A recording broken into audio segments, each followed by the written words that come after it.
Welcome back to Grain Kernels. I'm Noah Andreessen, and this is brought to you by Great Lakes Grain. Today I have here Kaitlynn Anderson, grain originator from the Ayr location.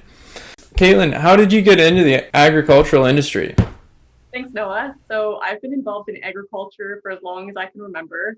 From when I was younger, hopping in the tractor with my dad in the buddy seat, growing older and cutting hay, raking hay, processing cattle, all that fun stuff. And then in my youth, I got involved in 4-H.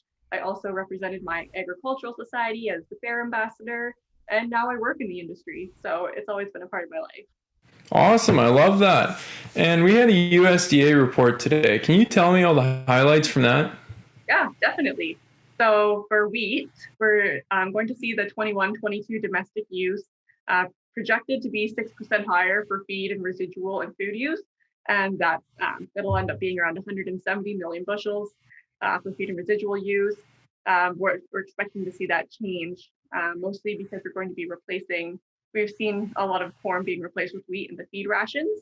And also for beans on the bean front, we're going to see the US share of global bean exports decline relative to Mexico. And actually Mexico's share of global bean exports is going to rise from 50 to 54% next year. Now, we have crop tour coming up in August. Can you tell me the importance behind that? Yeah, definitely. So crop tour is a really great tool for growers. It's a great way to see how your production decisions have impacted your yield over the growing season and to see what your yield is like before we reach those historical lows in the marketing year, so that if you do have extra bushels, you still have time to market them at a relatively decent price.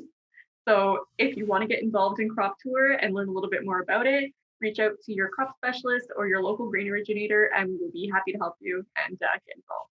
Awesome, thanks a lot. And I hope to see you guys next week on Grain Kernels.